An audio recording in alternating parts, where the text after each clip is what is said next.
Does it end there? It actually goes all the way down to akeptum, because this is actually a verb, akeptum eset. Okay, so the next part of that question is what kind of cum clauses. So basically that just really comes down to how are you going to translate these cums? When, since, or although? When, very good. So that makes them circumstantial. Yes? But really the only reason we care if you understand if they're circumstantial, concessive, temporal, or what's the other one? I just said it, but I can't remember it now. Circumstantial, temporal, concessive, causal. It's just, is it when, since, or although? Yes, concessive would be although, causal would be since, and when would be temporal or circumstantial. Everybody with me? Okay. Alrighty. And then it wants to know the verb for each of those cum clauses. So they're going to be in the subjunctive. So what are your subjunctive verbs for those cum clauses? Very good. Convoinicent and? Eset akeptum. Very good. Eset akeptum. Okay. You good? Is this starting to get easier, I hope? Okay, and then it wants to know the tense, voice, and mood for each of those verbs. Tense, voice, and mood. They're not going to be, let's start with tense. What tense are both of them? So tense is present with subjunctive. It can either be present, imperfect, perfect, or pluperfect. Yes, this is plup because it's a perfect infinitive with an ending stuck on it. Okay, so they're both pluperfect. They're both subjunctive. Yes, we've already talked about that. They're both subjunctive. What voice is convoinicent, active or passive?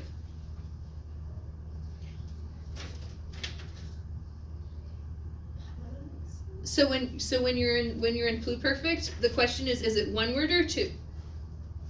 And if it's one word, then it's active. And if it's two words, then it's passive. Everybody good?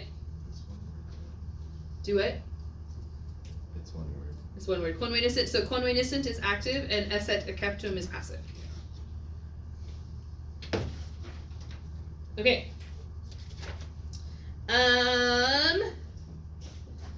In the next sentence, find a gerund.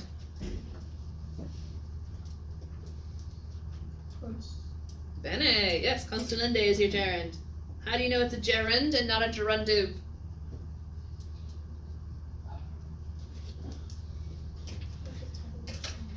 Because it's not describing anything, right? That is actually how you tell the difference. Is it an adjective? Then it's a gerundive. Yes, it's sort of like the who versus whom. Yes? Okay, so gerund versus gerundive. Is adjective? Yes? Gerundive. No? Gerund. Alright? It gets a lot more complicated than that in your grammar books, but that's really what it boils down to. Is there an adjective? Then it's a gerundive. If not, then it's a gerund. Okay? Alright. Find a deponent infinitive in the next sentence. A deponent infinitive. Do you guys remember deponents?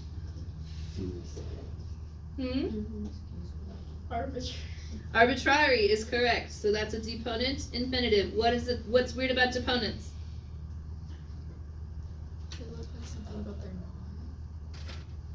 They look passive. Translate active.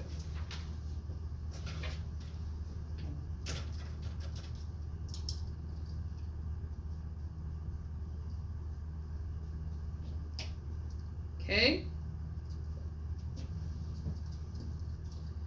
All right. Okay, so everything that we just did, the exact question is, this sentence as given as whose indirect statement? So who's talking here? brain dude? Small brain dude. Yeah, Sabinus. Sabinus, very good.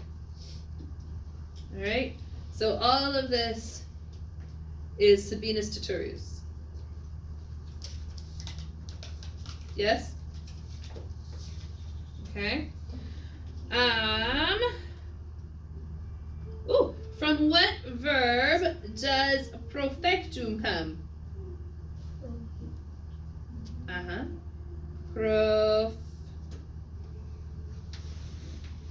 It's a deponent. Oh. So it's proficiscor.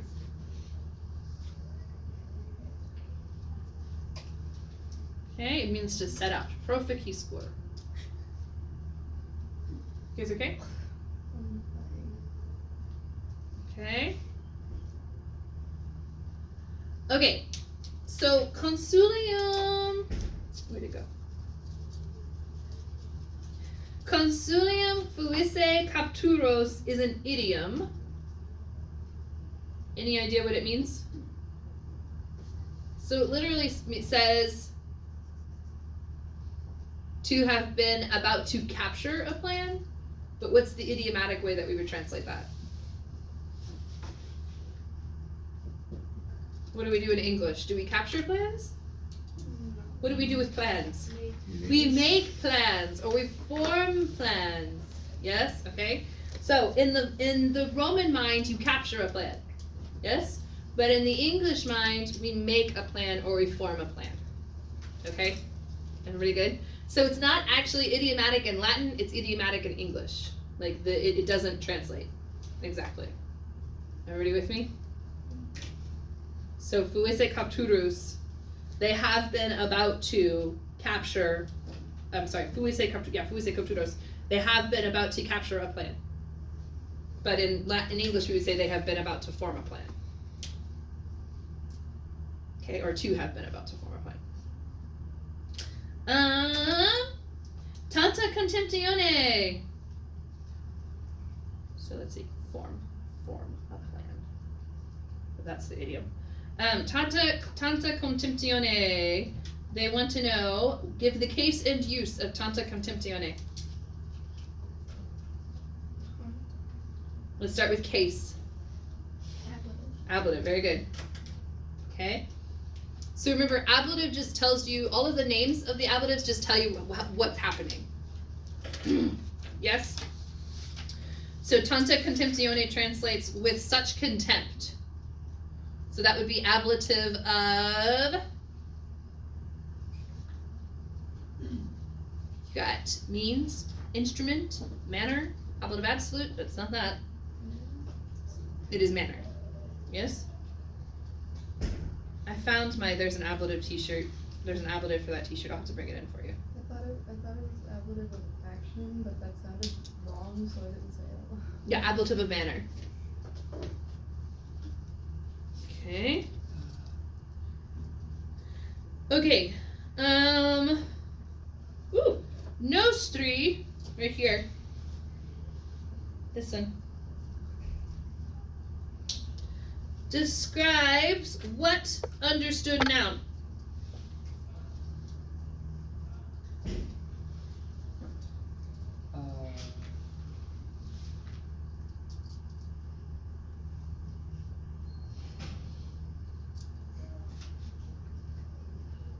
The guy who's yelling. Well, anytime we're talking about soldiers, or we're talking about people in the military, whenever they say our masculine things, what do they mean? The soldiers. Our soldiers, so it would be milites, or exercitus. Sometimes you'll hear me translate it as just our men, nostri. Yes?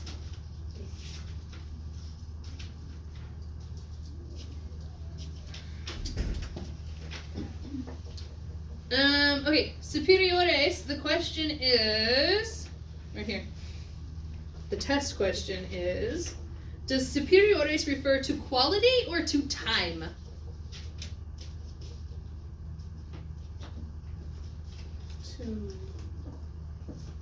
So superiores is describing victorias, yes? Are we talking about better victories, or are we talking about previous victories? So if it's previous victories, then is that quality or time? Time. Time. Very good. I'm not saying these are the best test questions, but these are the questions I got. What does redacta modify?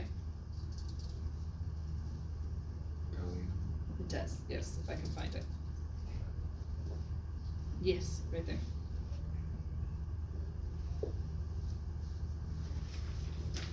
Okay. Find a rhetorical question.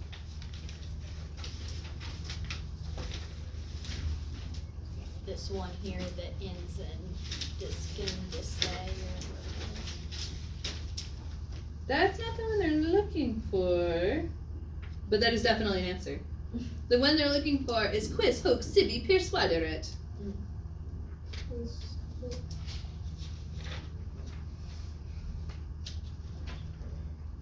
But good job going to the question mark. Like, here's a question mark.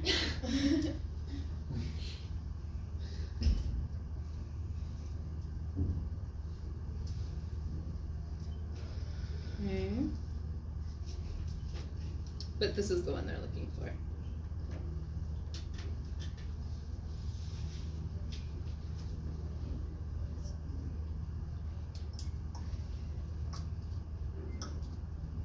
Okay, a ret quest. Oh goodness. Okay, so you see utramque. If I were to look this up in the dictionary, what word would I find?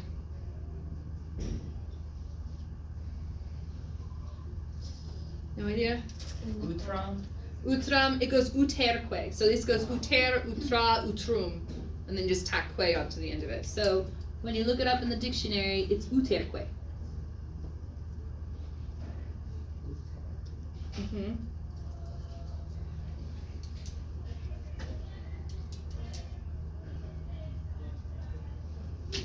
There are two conditional clauses.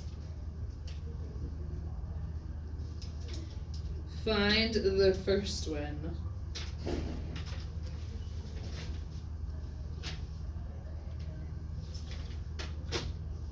So a conditional clause is always going to start with if.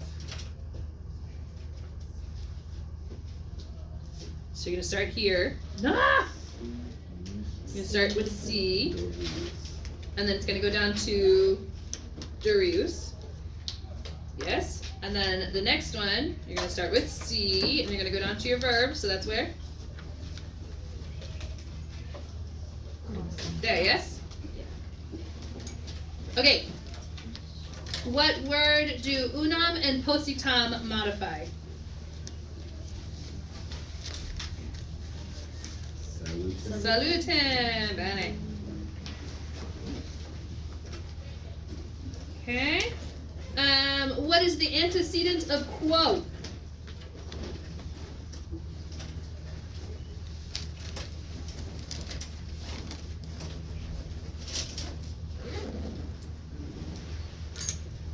To the plan. Yes, very good. Consume. Yes, the concilium in quo. Bene, bene factum. Find a passive periphrastic. Asset. Bene. This book includes fames with that, but I would not count you off if you did not do that. Everybody good? Helpful or not helpful? Yes. Yes, helpful? Okay. The videos are still working out for you? Keep in mind, next semester we're gonna start doing more, like you translate first, and then you use his translation, you use his videos to check your translations. Yes? Everybody with me? Okay. So if you wanna kind of start in that direction, like just translate until you get stuck, and then go watch his videos, that would be a good place to start now. Yes? Okay. Just translate until you get stuck, and then go watch his videos. I mean, you see me, there is no shame in cheaty translations when you're on my side of the desk. I've done my time.